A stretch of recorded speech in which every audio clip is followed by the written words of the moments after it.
Ada maknanya ya, kita otomatis kan itu sebuah keberkahan juga. Karena apa? Karena dia menjual, kemudian ada rezeki datang. Kita tahu hadis yang diriwayatkan oleh Bukhari bahwa Ramadan itu penuh dengan keberkahan, bahwa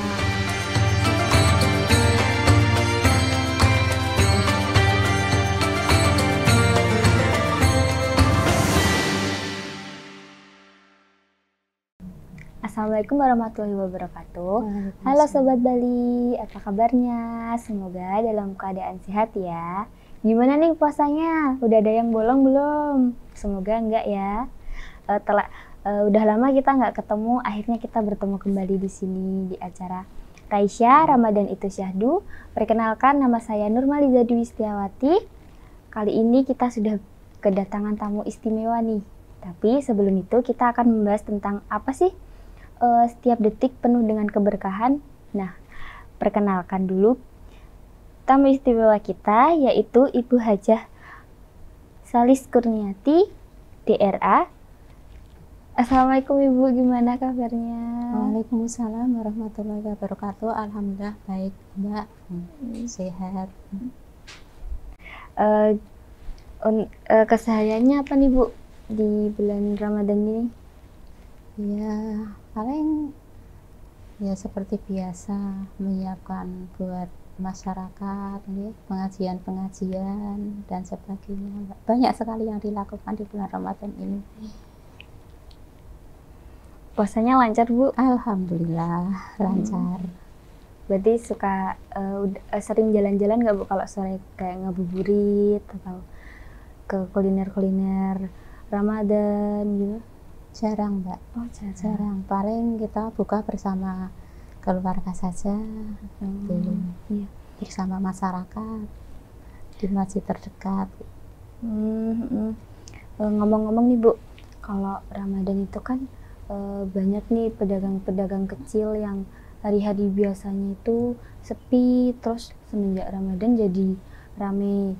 Itu ada kaitannya nggak sih Bu sama bulan Ramadan, mungkin dari maknanya atau? Ya mungkin ada, sesuai dengan tema kita, mungkin keberkahan mereka ada di bulan Ramadan.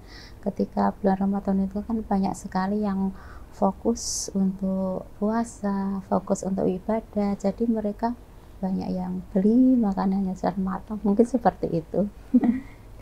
Emang banyak banget ya Bu ya kuliner-kuliner Iya. yang ada di sini, jadi membantu UMKM juga, yang penjual-penjual Iya, Mbak, kecil. betul. Jadi lebih kalau kan tadi kita ngomongin yang pembahasan tentang itu, kira-kira ada maknanya nggak sih Bu? Kan tadi cuma penjelasannya yang kecil. Nah, kalau makna yang lebih besar mungkin untuk Makna yang dimaksud, makna yang jual lagi atau yang mana? yang jualan. Oh ya, tentu saja ada maknanya ya. Kita otomatis kan itu sebuah keberkahan juga. Karena apa? Karena dia menjual, kemudian ada rezeki datang. Itu kan sebuah keberkahan juga bagi mereka. Untuk kan tadi keberkahan, nah untuk nilai-nilainya keberkahan di kehidupan sehari-hari, kan tadi Ibu bilang katanya sering ke masjid atau membantu masyarakat. Itu gimana sih Bu cara menerapkan? Ya, mungkin saya menjelaskan keberkahan itu sendiri dulu ya Mbak ya, arti keberkahan deh. Arti keberkahan dan makna keberkahan itu sendiri. Baik pemirsa yang berbahagia, selamat datang di bulan Ramadan. Kali ini ada semuanya tentang keberkahan ya Mbak ya. Nah, arti keberkahan sendiri mungkin banyak orang yang mengartikan berkah itu apa. Keberkahan itu sendiri kan berasal dari kata Arab, yaitu barokah, yang artinya bertambahnya barokah, bertambahnya kebaikan, ziyadul khair ya, bertambahnya kebaikan yang banyak. Sebagai contohnya seperti ini Mbak, seseorang mempunyai rezeki yang sedikit, itu mereka dapat menikmati kebaikannya. Berbeda dengan kadang orang kan rezeki banyak tetapi tidak ada barokahnya, itu ada juga. Seperti misalnya si A itu pendapatnya gajinya adalah 3 juta, si B itu pendapatnya 3 juta, sama-sama pendapatannya 3 juta, okay? Kemudian yang A itu bisa mencukupi kebutuhannya, okay, dengan uang 3 juta. Si A dan B itu sama-sama mempunyai anak, 2 anak, tetapi yang B itu rezekinya tidak barokah, karena walaupun dia itu sama-sama tapi tidak barokah karena dia tidak bersyukur. Kalau seseorang itu bersyukur maka ada keberkahan. Itulah mungkin itu contoh dari keberkahan. Jadi ada manfaat untuk dirinya sendiri, untuk keluarga dan sebagainya gitu, Mbak. Dan makna keberkahan sendiri seperti tersebut di dalam, mungkin untuk keberkahan itu bisa dilihat dari surat Al-A'raf ayat 96 bahwa sekiranya penduduk di bumi ini beriman dan bertakwa, maka barokah Allah akan turun dari langit. Barokah Allah, keberkahan Allah akan turun di langit dan di bumi. Okay. Kalau kita memaknai berkah sendiri itu banyak ya. Contohnya, okay, kalau dilihat dari ayat tadi ya, bahwa kita semakin beriman, kita semakin bertakwa, maka keberkahan itu selalu ada. Catatnya tadi beriman dan bertakwa ya, seperti surat Al-A'raf ayat 96 tadi. Nah, makna keberkahan sendiri itu bisa dilihat ya, misalnya keberkahan harta. Kita mempunyai harta, bagaimana kita itu mengelola harta yang baik, harta kita tidak sia-sia, seperti dalam firman tadi, ada hubungannya juga. Harta itu kan tidak harus berupa gaji dan sebagainya, tapi harta kita di dalam rumah, di depan rumah itu ada tumbuh-tumbuhan, ada banyak pohon yang berbuah, ada pohon sayur dan sebagainya, itu juga termasuk keberkahan. Allah menurunkan keberkahan di langit dan di bumi. Di langit ada air hujan, di bumi ada pohon, ada tumbuhan, ada hewan, itu kan semuanya untuk keberkahan manusia, semuanya untuk kita sebagai umat manusia. Kemudian ada juga, Mbak, kalau kita memaknai di dalam keluarga itu, di dalam keluarga itu kalau kita memaknai luar biasa, ada kebaikan-kebaikan. Kita punya anak yang soleh, anak soleh dan solehah, tidak membangkang. Anak-anak itu tidak membangkang, manut, soleh-solehah. Sebagaimana kita tahu kan, doa anak soleh itu kan termasuk amal, termasuk jariah juga ya. Kemudian kita bisa memanfaatkan, keluarga kita itu bahagia, sejahtera, tiap hari kehidupannya damai, sentosa, tidak ada perceksokan di dalam keluarga tersebut, suami istri damai, anak juga manut, nurut sama orang tua. Itu orang tua itu sangat bangga dengan anak, seperti akhirnya itu kan sebuah kebaikan juga. Itulah yang namanya barokah, keberkahan di dalam rumah tangga.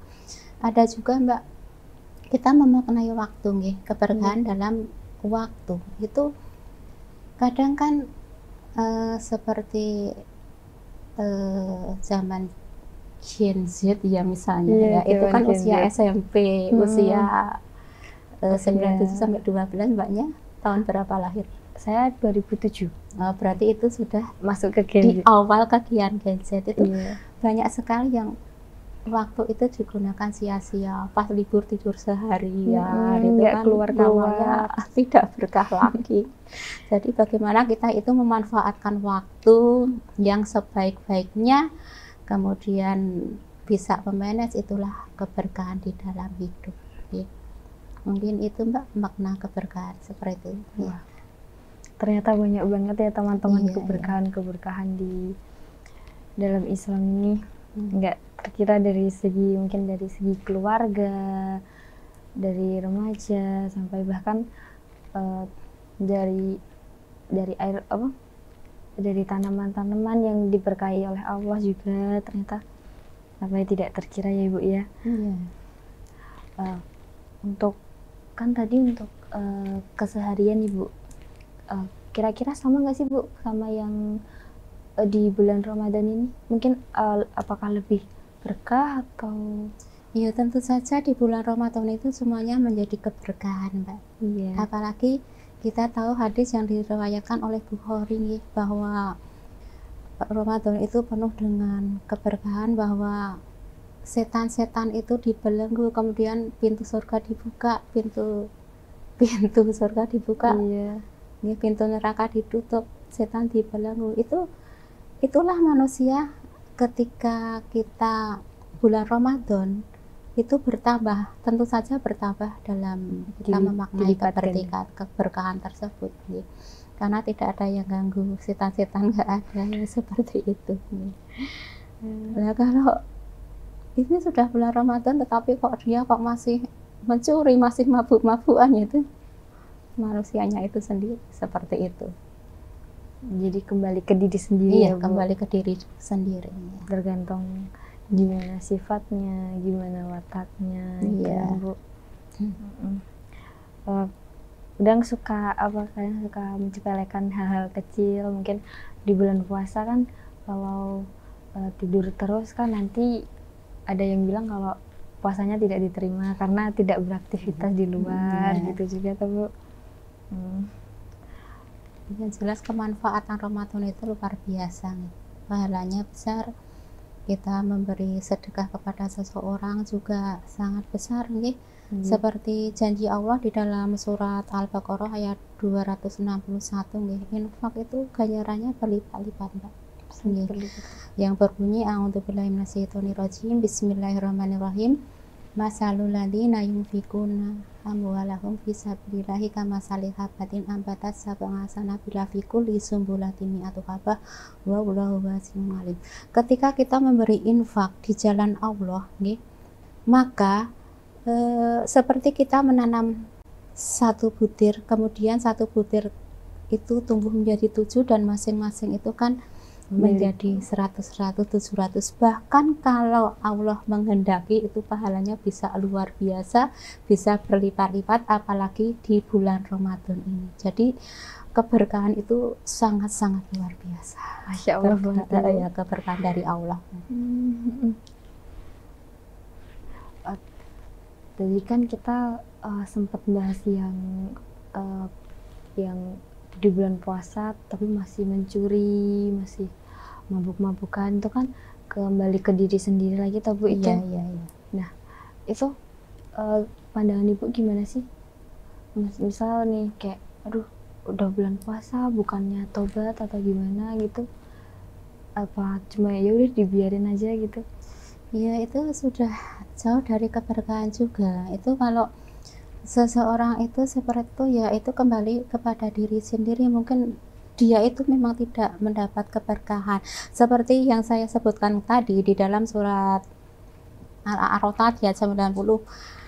Keberkahan itu karena seseorang itu beriman dan bertakwa. Berarti kalau orang tetap melakukan mencuri, mabuk-mabukan, di jalan ngebut-ngebutan, itu namanya tidak barokah lagi hidupnya, seperti itu. Tapi sering banget, Bu, kejadian biasanya orang yang sering mencuri, bahkan yang sering mabuk-mabukan itu kadang jalannya malah lebih mulus dibanding orang-orang yang lebih takwa sama Allah. Iya, betul, namanya istidraj, Pak. Itu Allah itu berarti malah menguji seseorang itu. Kadang seseorang memang seperti itu, Mbak. Dia rezekinya banyak, saya nggak sholat, saya nggak ngaji, tapi rezeki saya banyak. Ya, itu sebenarnya itu malah ujian yang berat, istidraj namanya. Itu seperti menjauhkan dia dari Allah. Iya, itu jelas jauh dari keberkahan. Sangat jauh ya, Bu, ya? Iya. Kalau untuk mengelola waktu, Bu, kan tadi Bu sering bantuin di masjid, itu gimana sih, Bu, cara mengelolanya? Mengelola waktu di bulan Ramadan itu ya? Biasanya kan padat nih, kadang ada acara di sini, kadang acara di situ gitu. Ya, kita mungkin di zaman Gen Z itu banyak sekali remaja-remaja yang tidak bisa memanage waktu, ya. Itu usia SMP, usia SMA, kadang seperti ini, Mbak. waktu itu tidak digunakan sebaik-baiknya, nggih. Kadang kita ngabuburit, itu kegiatannya itu memang bagus sekali, nggih. Kegiatannya sangat-sangat bagus, bersosial, berkumpul dengan teman-temannya, nggih, membicarakan hal yang baik. Tetapi yang negatif itu kadang kita ngabuburit, buka bersama, kemudian lupa dengan sholat maghribnya, hingga nanti hampir sholat isya baru maghrib, kemudian sholat isya nanti saja sampai di rumah, dan itu kadang sampai begadang. Ya, begadang sampai malam, ngobrol ke sana kemari sampai lupa waktu, itu bisa saja terjadi. Jadi sebagai orang yang bertakwa beriman, sebaiknya kita juga memanage waktu di bulan Ramadan, kita harus punya target. 1 bulan itu harus punya target, ya. Contohnya puasa kita yang tahun lalu itu masih bolong-bolong, kemudian tahun ini harus harus penuh, seperti itu. Kemudian juga kalau kita tadarus Al-Quran, kita membaca Al-Quran, itu kita juga harus punya target. Kalau misal tahun lalu itu cuma menghasilkan 20 juz, yang kita baca 20 juz, itu kita harus punya target, harus punya target. 1 hari itu katakanlah kalau nggak kuat 2 juz, ya 1 juz cukup. Tapi sulit ya Mbak itu ya? Sulit nggak? Ya paling tidak kita punya target membaca Al-Quran. Kalau tahun lalu bisa khatam 1 kali lah, kita punya target 2 kali. Kalau kemarin hanya membaca Al-Quran, sekarang sama artinya, sama maknanya itu, akhirnya itu keberkahan itu akan kita dapat seperti itu. Kemudian kita juga diusahakan, zaman SMP SMA itu memang bangun sulit ya. Itu memang sulit, bagaimana kita, kalau itu sebuah kebiasaan enak, ya, coba kita target jam 3, kita terus jam 3 nanti kita deres dulu, kita tilawah dulu, kemudian nanti kita pergi ke masjid, nanti habis subuh kita mendengarkan ceramah, habis subuh jangan tidur lagi.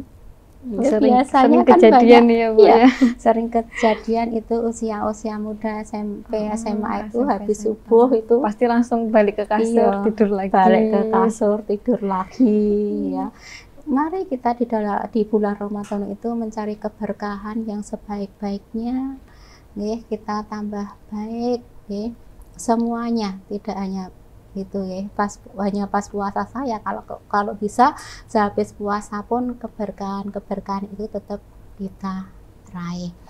Kemudian sebagai remaja, mari kita bantu masjid, kita kumpul remaja, ada semacam pengajian remaja seperti itu. Jadi memanfaatkan waktu yang sebaik-baiknya. Jadi kumpul-kumpul itu tidak hanya di warung makan, kemudian buka bersama, ngobrol sampai larut malam, sampai begadang, kemudian nanti pulangnya aja kadang numpak motor ngebut seperti itu. Nanti kalau ada apa-apa yang disalahkan siapa? Jadi momen Ramadan itu harus kita manfaatkan sebaik-baiknya, seperti itu.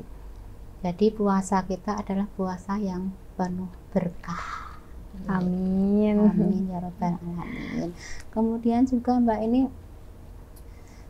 keberkahan kita juga di dalam tubuh kita itu kan, kalau bisa ada keberkahan di dalam tubuh kita. Kita punya mata, punya hidung, punya mulut, punya telinga, punya hati. Itu juga kalau bisa itu tubuh kita juga ada keberkahan. Seperti mata kita juga melihat hal-hal yang baik, hal-hal yang jelek-jelek, hal-hal yang yang membuat mata itu dosa itu dihindari. Kemudian telinga kita juga mendengarkan hal-hal yang baik. Kalau hal-hal itu kotor itu jangan dengarkan. Jadi hal-hal yang baik saja yang masuk ke dalam telinga kita. Kemudian juga mulut nih. Mulut kan kita harus bicara yang jujur nih. Sebagaimana tersebut di dalam surat Al-Ahzab ayat 70-71 yang berbunyi, A'udzubillahi minasyaitonirrajim, bismillahirrahmanirrahim, ya ayyuhalladzina amanu taqullaha wa qulu qawlan sadida yuslih lakum a'malakum wa yaghfir lakum dzunubakum wa may yuti'illaha wa rasulahu faqad faza fawzan 'azima. Kepada orang yang beriman, kepada orang yang bertakwa itu kalau bicara harus jujur. Jangan sampai mulut kita itu mengeluarkan hal-hal yang berbohong. Ya, jujur. Kemudian hal-hal yang baik yang kita ucapkan melalui mulut, itulah kemenangan ya. Kemenangan mulut kita itu seperti itu. Kemudian hati-hati kita itu harus tentram, harus damai. Itulah keberkahan, bertambahnya keberkahan. Nijatul khair, bertambahnya kebaikan. Setiap hari bertambah dan bertambah. Jangan malah berkurang. Apalagi ini di bulan Ramadan, keberkahan itu harus kita capai. Jadi Ramadan kita itu penuh dengan keberkahan dengan melakukan hal-hal yang positif tadi. Itu Mbak. Nah, dengerin teman-teman, mungkin untuk Gen Z yang sekarang lagi sibuk buat bukber, jangan dilupain sholat maghribnya. Biasanya karena udah memasuki waktu maghrib, terus keburu-keburu kebuka, belum lagi nanti harus foto-foto dulu ya Bu ya, biasanya. Terus kelupaan maghrib, dan terus nanti kalau udah kekenyangan terus malas buat sholat maghrib. Nah, itu jangan dibiasain lagi ya teman-teman, tolong dirubah. Banyak banget ya Bu ya ternyata. Iya. Sangat tidak menyangka. Iya. Bakal sebanyak kita itu hidup di masyarakat juga Mbak. Kita hidup di lingkungan keluarga, hidup di masyarakat, punya tetangga ya. Itu harus kita jaga. Bagaimana kalau kita itu sama tetangga berbuat yang baik, jangan sampai menyakiti tetangga kita. Terhadap teman juga jangan marah-marahan gitu. Bisa.